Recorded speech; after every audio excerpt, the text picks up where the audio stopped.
نامت عيون وتيقظت أيضا عيون نامت عيون الخائنين وعيننا اعوذ باللہ من الشیطان الرجیم بسم اللہ الرحمن الرحیم۔ تمام حمد و ثنا اس پروردگار کے لیے ہے جو عالمین کا پالنے والا ہے۔ درود و سلام ہو محمد و آل محمد علیہ الصلاۃ والسلام پر۔ عزیز ناظرین السلام علیکم۔ ہمیں یقین ہے اس بات کا کہ آج کے اس ایپیسوڈ کا آپ بے صبری کے ساتھ انتظار کر رہے ہوں گے۔ لیجیے آپ کے انتظار کی گھڑیاں ہو گئی ہیں ختم، حاضر ہیں پروگرام مفاتیح الحیات کے ساتھ، اور ہمارا پورے طریقے سے باقاعدہ طور سے ساتھ دے رہے ہیں حجت الاسلام والمسلمین عالی جناب مولانا وسیع حسن خان صاحب قبلہ۔ میں پھر سے بتا دوں، وسیقہ عربی کالج میں آپ مدرس ہیں، ٹیچر ہیں، اور یہ کالج فیض آباد، جسے اودھ کے بھی نام سے ہم جانتے ہیں، اتر پردیش میں پڑتا ہے۔ آئیے استقبال کرتے ہوئے سلام عرض کرتے ہیں۔ وعلیکم السلام ورحمۃ اللہ وبرکاتہ۔ مولانا صاحب، پچھلی گفتگو جو ہماری ختم ہوئی تھی، واقعی یقین کرتے ہیں کہ جس طرح سے ہماری آنکھیں نم تھی، ہمارے ناظرین کی بھی آنکھیں ضرور نم رہی ہوں گی۔ اسی کے ساتھ ساتھ بہت سے لوگ ہو سکتا ہے جن کے ماں باپ ناراض ہوں، ان سے وہ معافی مانگ لیے ہوں گے انشاءاللہ، اور علم میں اضافہ بھی ہوا ہوگا۔ یہ بات آپ نے کہی کہ ماں باپ میں سے ماں کا مرتبہ آپ نے کچھ احادیث کے ذریعے بتایا۔ ایک سوال ہے کہ جب ماں کے بارے میں آپ نے بتایا ہے تو کیا باپ کے بارے میں بھی کچھ ہے حدیث؟ لیکن مولانا صاحب، اس سوال کا جواب ناظرین تھوڑا سا انتظار کیجئے نا، تھوڑا سا ایک سوال ہم کر لیں، تھوڑا سا جو ہماری پچھلی گفتگو جو تھی، یعنی اس ایپیسوڈ سے پہلے والے میں، اس میں یہ آیا تھا، آپ نے کہا تھا کہ اگر کوئی والدین کی طرف محبت سے دیکھے تو خدا کے جو رحمت کے دروازے کھل جاتے ہیں۔ خدا نخواستہ اگر کوئی غیظ کی نگاہوں سے یا غصے سے دیکھے تو ہے، روایت یہ بھی ہے، من نظر ماقت الی والدیہ، اگر کوئی اپنے ماں یا باپ کی طرف غصے کی نظر سے دیکھتا ہے، اس کی نماز قبول نہیں ہے۔ محبت کی نظر سے دیکھتا ہے، رحمت کے دروازے کھل جاتے ہیں۔ غصے کی نگاہ سے صرف دیکھتا ہے آدمی تو اس کی نماز قبول نہیں ہے، یعنی یوں کہوں کہ بخشش کے دروازے بند ہو جاتے ہیں۔ بند ہو جاتے ہیں۔ بے احسنت احسنت۔ سبحان اللہ۔ تو ناظرین، واقعی یہ پھر وہی قرآن کی وہ آیت جو مجھے عربی میں نہیں پڑھ پا رہا ہوں، لیکن میننگ معلوم ہے کہ جب یہ بزرگی کی طرف چلے جائیں، یعنی ان کے اندر جب چینجز آ جائیں، وہ بزرگ ہو جائیں، جب یہ دونوں یا ان دونوں میں سے کوئی ایک بوڑھے ہو جائیں تو ان سے اف نہ کریں۔ اف نہ کہ، یعنی اف کتنا چھوٹا سا ورڈ ہے، آدمی انسان جب اف تبھی چھٹے کہتا امام ہے۔ فرماتے ہیں کہ اگر عربی زبان میں اس سے چھوٹا کوئی لفظ ہوتا تو اللہ اس کو استعمال کرتا۔ یعنی سب سے چھوٹا ہے یہ، سب بالکل سے۔ میں صحیح کہہ رہا ہوں۔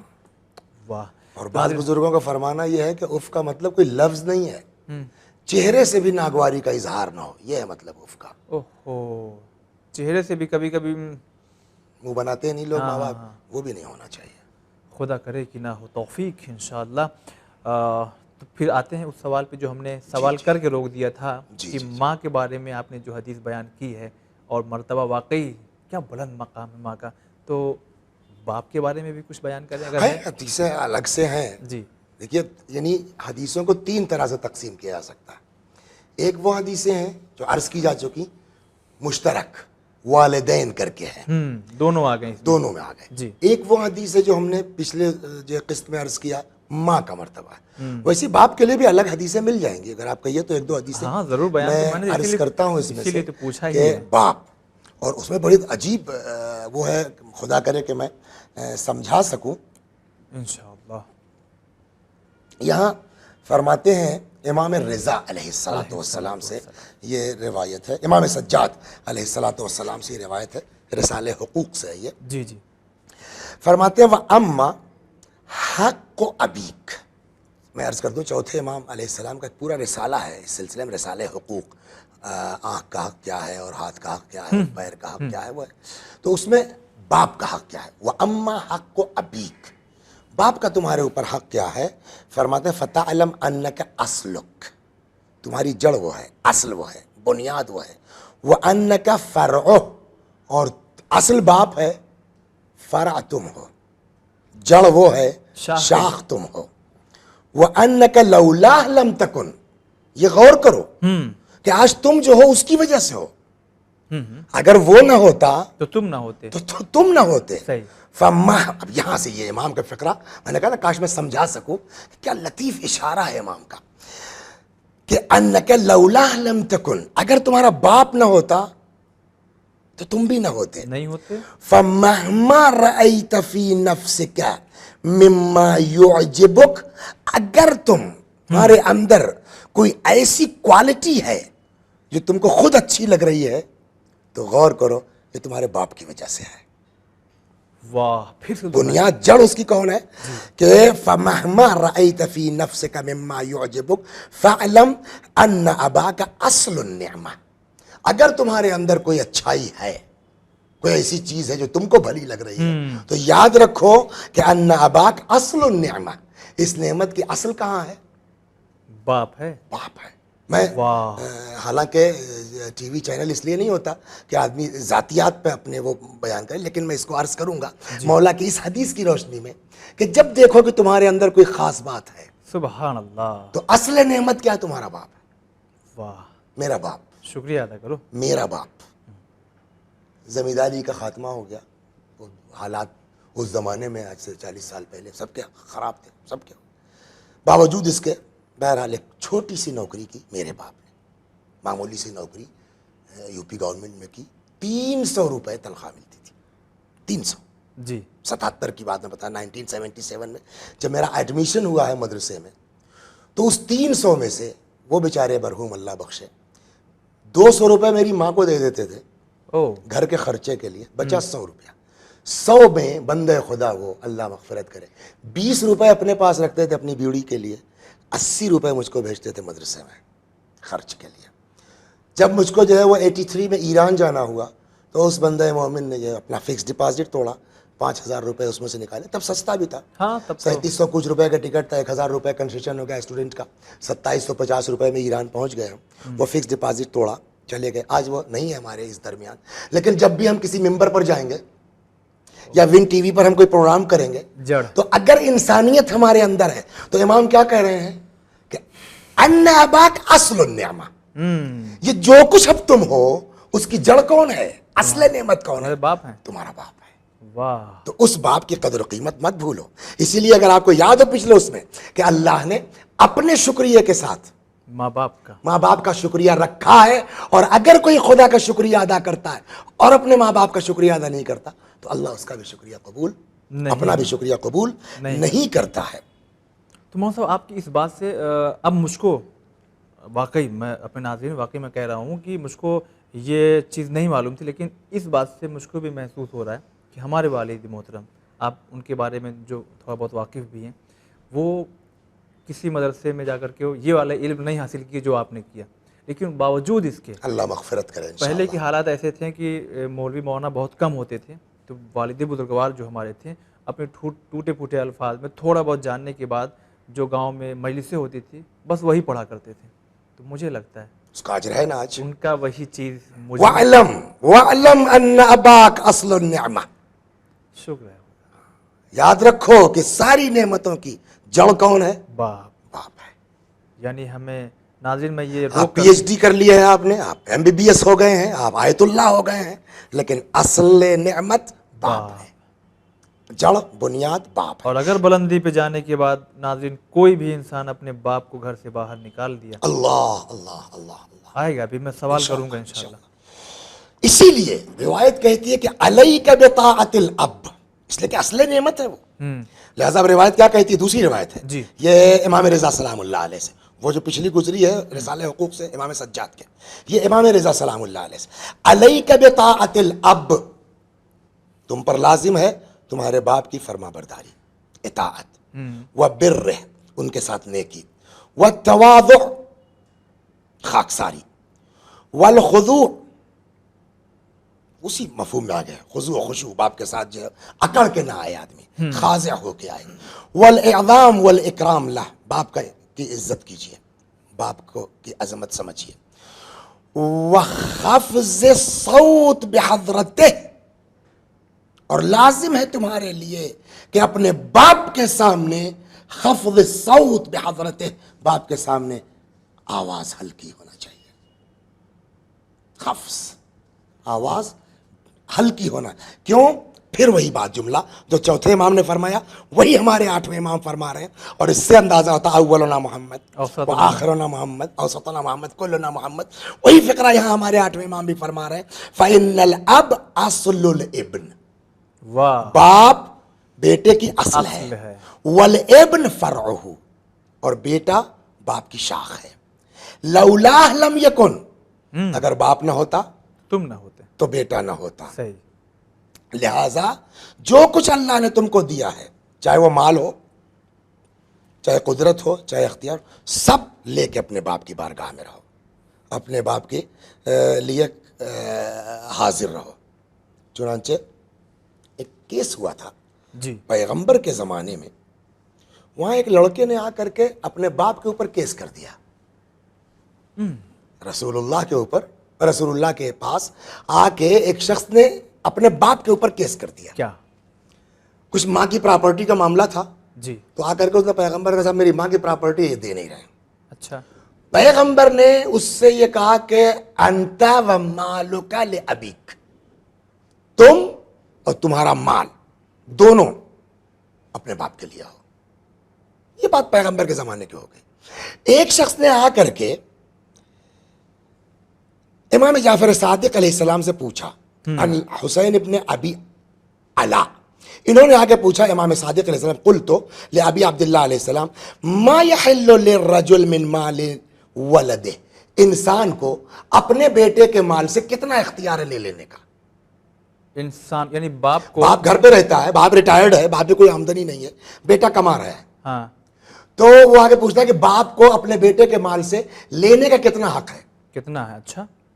قال قوتہ بغیر صرف, اذا اضطر, کا ضرورت کے مطابق بغیر اسراف کے اپنے روزمرہ کی زندگی کا خرچہ باپ کا حق ہے, واہ, وہ بیٹے سے لے سکتا ہے. اس پر جو ہے اس راوی نے یہ کہا کہ صاحب آپ یہ فرما رہے ہیں کہ ضرورت بھر لے سکتا ہے بغیر اسراف کے, اور جبکہ پیغمبر نے کیا فرمایا ہے, انت و مالک لابیک, تم اور تمہارا مال دونوں باپ کے ہیں. تو مولا آپ یہ کہہ رہے ہیں, رسول اللہ نے یہ کہا. تب مولا نے یہ فرمایا کہ کہتا ہے کہ میں نے مولا سے کہا کہ پیغمبر نے تو فرمایا اس آدمی سے کہ جو پیغمبر کے پاس آیا تھا, فقال لو انت و مالک لابیک, فقال, تو اب امام نے جواب دیا, انما جاء بابیہ الی النبی صلی اللہ علیہ وآلہ وسلم, ایک شخص آیا اپنے باپ کو لے کر کے رسول اللہ کے پاس, فقال لہ یا رسول اللہ ھذا ابی وقد ظلمنی فی میراثی, یا رسول اللہ یہ میرا باپ ہے اور اس نے میرے اوپر ظلم کیا ہے میری میراث کے سلسلے میں جو میری ماں کی طرف سے مجھ کو ملنا چاہیے تھا. فاخبرہ الاب انہ قد انفقہ علیہ وعلی نفسہ, تو باپ نے کہا نہیں یا رسول اللہ, میں نے اس کے اوپر خرچ کیا ہے اور اپنے اوپر خرچ کیا ہے. فقال, تب جواب میں بیٹے سے رسول اللہ نے فرمایا, انت و مالک لابیک, تو اور تیرا مال باپ کا ہے, دونوں باپ کے ہیں. ولم یکن عند الرجل شیء, بیچارے کے پاس, اس باپ کے پاس کچھ اور نہیں تھا اس کے علاوہ. آفا کانا, اب یہ اصل جملہ یہ سنانا ہے جی جی, کہ امام نے پوچھا اس راوی سے جو تم پوچھ رہے ہو, آفا کانا رسول اللہ یحبس الابن اب للابن, تم کیا چاہتے ہو کہ بیٹے کی شکایت پر رسول اللہ باپ کو جیل بھیج دیتے؟ وجہ یہ تھی. تو مرتبہ اس قدر ہے باپ کا, واہ, اس قدر حیثیت ہے. علیک بطاعت الاب و برہ, لازم ہے تمہارے اوپر, واجب ہے تمہارے اوپر باپ کی اطاعت اور اس کے ساتھ نیکی کرنا. وبعد الموت, یہ تو زندگی کی بات ہو گئی. اگر اس دنیا میں نہیں بھی ہے تو تمہارے اوپر لازم ہے موت کے بعد باپ کے لیے بالدعاء لہم والترحم علیہم, باپ کے لیے دعا کرو, ان کے لیے استغفار کرو. فإنہ روی انہ من بر اباہ فی حیاتہ, اس لیے کہ روایت یہ کہتی ہے کہ جس نے بھی اپنے والد کے ساتھ نیکی کی ہے اس کی زندگی میں, ولم یدع لہ بعد وفاتہ, زندگی بھر تو ٹھیک رہا معاملہ, مرنے کے بعد اس نے باپ کے لیے جو ہے وہ کے حق میں دعا نہیں کی ہے, سماہ اللہ آقن. اب یہاں سے ایک بات آئی کہ اس کا مطلب یہ ہوا کہ آنکھ کرنا ضروری نہیں ہے.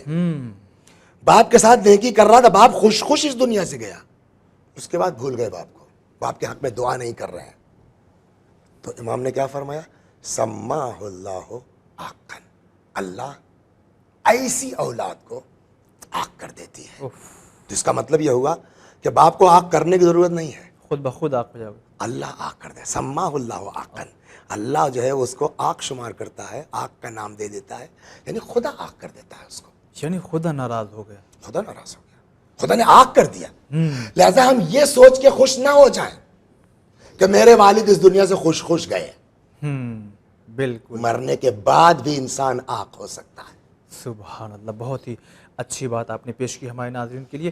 مولانا صاحب, ایک سوال بڑا دلچسپ ہوگا کہ وہ کون سی وجوہات ہیں کہ جن کے بنا پہ ہم آنکھ ہو سکتے ہیں؟ یہ بات ابھی اس سے پہلے عرض ہوئی, جی. میں اس پہ تھوڑا سا آپ کا وقت لینا چاہوں گا. ضرور. کہ آنکھ آٹو سسٹم ہے, آنکھ کرنے سے نہیں ہوتا, خود بخود. جو ذمہ داری خدا نے اولاد پر عائد کی ہے, اگر اولاد اس کو پورا نہیں کرتی, باپ اپنی شرافت کی بنیاد پر نہ بھی کہے کہ میں نے آنکھ کر دیا ہے, تب بھی وہ آنکھ ہو جائے گا. تو آنکھ کے سلسلے میں وہ ساری چیزیں کہ ان سے اف نہ کرو, ان کو جھڑکو مت, ان کو یہ نہ کرو, ان کو وہ نہ کرو, جو کچھ ذمہ داری دی ہے اگر ہم نے پوری نہیں کی تو باپ کہے اور چاہے نہ کہے, اولاد آنکھ ہو جائے گی. اور اگر آنکھ ہو گئی تو پھر ہوگا کیا؟ اگر آنکھ ہو گئی, اسی لیے روایت کہتی بچو, آنکھ ہونے سے بچو. فرماتے ایاکم وعقوق الوالدین, خبردار پرہیز کرو آنکھ ہونے سے. کیوں؟ یہ بہت سخت روایت ہے. میں کہتا ہوں توجہ سے اس روایت کو سنیں, اگر کہیں ادھر ادھر بھی ہے تو اب کان لگا لیجیے ٹی وی کی طرف. فَإِنَّ رِيحَ الْجَنَّةِ تُوجَدْ مِن مَسِيرَةِ أَلْفِ عام, جنت کی خوشبو 1000 برس کے راستے سے محسوس کی جا سکتی ہے, لیکن لا یجدھا عاق, نہیں محسوس کر سکتا. ولا قاطع رحم, یہ دونوں اس میں ہے کہ جو رشتہ داروں کا خیال نہ رکھے یا آنکھ.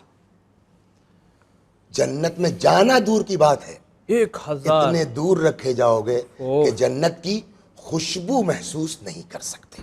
ایک چیز اور پھر میں اس میں اضافہ کرنا چاہوں گا کہ میرے بھائیوں, میرے عزیزوں, باپ خوش گیا ہے اس دنیا سے, لیکن اس کو فراموش نہیں کرنا چاہیے, اس کو بھولنا نہیں چاہیے. یہ ساری صورتحال صرف بیٹے کے لیے یا بیٹی کے لیے بھی ہے؟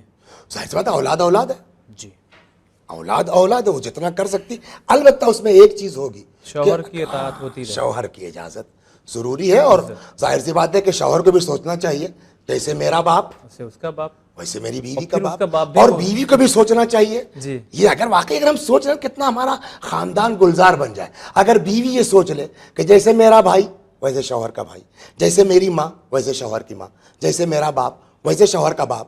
اگر شوہر بھی یہ سوچ لے کہ جیسے میرا باپ ویسے میری بیوی کا باپ, جیسے میرا بھائی ویسے میری بیوی کا بھائی, جیسے میری ماں ویسے میری بیوی, تو دونوں جب ایک دوسرے کا لحاظ کریں گے تو گھرانہ تو یہی گلزار بن جائے گا. سوچ لے نہیں بلکہ سوچنا ہی چاہیے. ہاں, سوچنا چاہیے, بے شک. احسن. تو اگر کوئی چاہتا کہ گھر جنت بن جائے تو اسی دنیا میں بہشت ہو سکتا ہے. بالکل, اسی دنیا میں بہشت ہو سکتی ہے اگر ہم اس طریقے سے ایک دوسرے, انشاءاللہ اس پر بات آئے گی جب ہم اسی جو ہے وہ زندگی گزارنے کے اچھے طریقے میں مفاتیح الحیات میں جب ہم ہسبینڈ وائف کے ریلیشن شپ پر آئیں گے تو انشاءاللہ اس پر جو ہے وہ گفتگو ہوگی. ابھی ہم چاہ رہے ہیں کہ اس پر تھوڑا سا اور چلیں کہ ماں باپ اس دنیا سے چلے گئے. اچھا, وہ سوال جو رہ گیا تھا ہمارا کہ اگر کوئی انسان اپنے ماں باپ کو ناراض کیا, اور میں اس چیز کو فوکس کروں کہ اب وہ جانا اس پروگرام کے ذریعے, ہو سکتا کوئی ایسا ہو کہ اب وہ جانا, اف یہ کیا ہو گیا, یہ ہم نے کیا کر ڈالا, تو اب کیا ہے, کیونکہ اس کے ماں باپ نہیں, راستہ بند نہیں ہے. سبحان, مرنے کے بعد بھی شریعت نے راستہ, کیا سن لیجیے آپ, سنائیے. جیسے ابھی ہم نے کیا عرض کیا آپ کی خدمت میں روایت کہ ماں باپ خوش اس دنیا سے گئے اور اس کے بعد ہم نے ماں باپ کو فراموش کر دیا. سماہ اللہ عاقن, ابھی پڑھا کہ وہ آنکھ ہو جائے گا. اس کا اپوزٹ ہے, ماں باپ ناراض اس دنیا سے گئے، یعنی آنکھ مر گئے. اب ون ٹی وی دیکھنے کے بعد ہماری سمجھ میں آیا ارے یہ ہم نے کیا کیا. یہ کیا کیا ہم نے. اتنی دعا، اتنا استغفار، اتنا ماں باپ کی طرف سے کار خیر کہ برزخ میں اس کی روح خوش ہو گئی والدین کی. واہ. روایت کہتی ہے کہ آنکھ کے بعد بھی اگر اتنا ایصال ثواب کر لے جائے آدمی کہ ماں باپ راضی ہو اس عالم میں خوش ہو جائیں، آنکھ ختم ہو جائے گا. سبحان اللہ. اس لیے یہ کہا نا کہ اللہ کرتا ہے نا، تو اب جب ٹھیک ہو جاؤ گے تو وہی اللہ ختم بھی کر دے گا. بے شک. کتنا آسان، کتنا سمپل اسلام. لہٰذا احسن تم، خدا آپ کو جزائے خیر دے، یہ اچھی بات. لہٰذا اب میں اس میں تھوڑا سا ایڈ کروں گا آپ کے اس سوال کے ساتھ. جائیے قبرستان جائیے، ماں باپ کی قبر پر جائیے. اور میں حدیث اور روایت نہیں، تجربے کی بنیاد پہ بھی کہہ رہا ہوں کہ اگر کوئی دعا کرنی ہے، نہیں ہے ماں باپ اس دنیا میں، ان کی قبر پر جائیے، فاتحہ پڑھیے، ان کو ہدیہ پیش کیجیے، ان سے کہیے کہ آپ کے یہ مسائل ہیں، خدا سے دعا کریں، انشاءاللہ خدا دعا قبول کرے گا. کل کو قیامت میں ان کا مرتبہ ہے جو والدین کی قبروں پر جاتے ہیں. وہ حدیثیں سن لیجیے آپ. جی. سید الابرار یوم القیامہ رجل بر والدیہ بعد موتہما. وہ سوال آپ کا کیا تھا؟ ماں باپ مر گئے اور اب ہمیں کیا سمجھ کریں؟ میں آیا. اب ہماری سمجھ میں آیا کہ اب بھی نیکی کر سکتے ہو. واہ. یا نیک تھے تب بھی، مرنے کے بعد ان کو چھوڑو مت، مت. ماں باپ کے ساتھ نیکی کرتے رہو. چنانچہ حدیث کیا کہتی ہے کہ سید الابرار یوم القیامہ، قیامت میں جتنے نیکوکار ہوں گے ان میں سب سے بڑا کون ہوگا؟ سید کون ہوگا؟ سید الابرار کون ہوگا؟ نیکوں کا سردار کون ہوگا؟ کہتے ہیں کہ رجل بر والدیہ بعد موتہما. وہ انسان سید الابرار ہے جو مرنے کے بعد بھی اپنے والدین کے ساتھ نیکی کرتا رہے. من زار قبر ابویہ او احدہما، جو جائے زیارت کے لیے ماں باپ کی قبر پر یا کسی ایک کی قبر پر. فرض کیجئے کسی کے باپ کا انتقال ہو گیا، ماں الحمدللہ حیات ہے، یا ماں کا انتقال ہو گیا، والد حیات ہے، یا دونوں کا انتقال ہو گیا. تو اگر کوئی جو ہے وہ زیارت کرتا ہے جا کے قبر پر اپنے ماں باپ کی یا ان دونوں میں سے کسی ایک کی، جاتا ہے قبر پر، فی کل جمعۃ، ہر جمعے کو، غفر لہ وکتب برا، معاف کر دیا جائے گا. دیکھیے دونوں فائدے ہیں. ایک طرف جو ہے وہ بہرحال ماں باپ کو، اس لیے کہ روایت ہے کہ مردے کو اندازہ ہوتا ہے کہ میری قبر پر کون آیا ہے. واہ. مانوس ہوتا ہے مردہ جب اس کی قبر پر کوئی جاتا ہے. حضرت صدیقہ طاہرہ سلام اللہ علیہ سے بڑھ کے کوئی ہے دنیا میں؟ کوئی جناب فاطمہ سے عظیم کوئی ذات ہے. وصیت میں جناب صدیقہ طاہرہ کے یہ فقرہ ہے، علی میری قبر پر آنا، علی میری قبر پر بیٹھ کے قرآن پڑھنا. یعنی مردہ مانوس ہوتا ہے. مانوس ہوتا ہے. اور بعض روایتیں تو یہاں تک بھی کہتی ہیں کہ جب انسان اپنے کسی عزیز کی قبر پر جاتا ہے اور وہاں بیٹھتا ہے، تلاوت کرتا ہے، قرآن پڑھتا ہے، جب چلنے لگتا ہے تو مردہ کہتا ہے تھوڑی دیر بیٹھ جاؤ، دل لگ گیا تھا تمہارے آنے کی وجہ سے. تو ایک تو اس کا بینیفٹ ہے بخشے جاؤ گے باپ کو، ہاں، ماں کو. دوسرا غفر لہ، جو جا رہا ہے قبر پر باپ کی، وہ معاف ہو رہا ہے واہ. اور اس کو نیکوکار لکھا جا رہا ہے، سردار بھی کہلائے گا. سردار بھی کہا جا رہا ہے. مولانا صاحب اگر اس کے آگے بھی کچھ ہو تو میں یہیں بھی روکنا چاہوں گا. ناظرین، محدود وقت جو واقعی جو ہمیں ملا تھا وہ گزر چکا ہے، اب میں اضافے کے طور پہ اضافہ ہو چکا ہے، لہٰذا اب یہیں بھی ہم روکنا چاہیں گے. لیکن پھر بھی ہم اضافہ ہو گیا ہے تو تھوڑا سا اور کر دیں، کچھ پیغام دے دیں. پھر وہی پیغام. آئیے دعا کرتے ہیں اللہ کی بارگاہ میں، اللہ ہم سب کو ماں باپ کی طرف سے آنکھ ہونے سے بچائے. وہ زندہ ہیں تو ان کی خدمت کی توفیق دے، اگر وہ اس دنیا سے جا چکے ہیں تو ان کے لیے ایصال ثواب کی اللہ تبارک و تعالی ہم کو توفیق عطا فرمائے انشاءاللہ. انشاءاللہ. اس لیے کہ اگر یہ خوش تو اللہ خوش، اور اگر یہ ناراض تو اللہ ناراض. روایت ابھی گزری کہ آنکھ انسان کی نماز تک قبول نہیں ہوتی، پھر ہمارے عمل سے فائدہ کیا ہے، ہماری عبادت سے فائدہ کیا ہے اگر ماں باپ خوش نہ ہوں؟ خدا ہم سے ہمارے ماں باپ کو راضی رکھ۔ انشاءاللہ۔ تو ناظرین، اسی پیغام کے ساتھ ہم چاہیں گے آپ سے اجازت، لیکن ہاں واقعی ناظرین، کیا آپ کو نہیں لگتا کہ اب اس کے بعد کا جو ایپیسوڈ ہوگا وہ کیسا ہوگا؟ تو دیکھنا نہ بھولیے گا پروگرام مفاتیح الحیات۔ انشاءاللہ اب ہم گفتگو کرنے جا رہے ہیں ماں باپ کے حقوق اور ان کے سلسلے سے جو گفتگو ہوئی ہے، ایک دو باتیں اور اس کے بعد بڑا زندگی کا ایک ٹرننگ پوائنٹ، اہم مسئلہ، بیوی اور شوہر، یہ کم علمی اور نادانی کی بنا پہ جو طلاق جیسی بیماری ہر گھر میں، تقریباً ہر گھر میں نہیں، تقریباً کچھ گھروں میں، اکثر گھروں میں پھیلی ہوئی ہے، ہو سکتا ہے اس پروگرام کے ذریعے اس بیماری، یا یوں کہو کہ یہ پروگرام اس بیماری کا اسپرے ہو۔ اسے دیکھنا نہ بھولیے گا، آپ دیکھتے رہیے چینل ون پیغام انسانی۔ خدا نامت عيون وتيقظت أيضا عيون، نامت عيون الخائنين وعين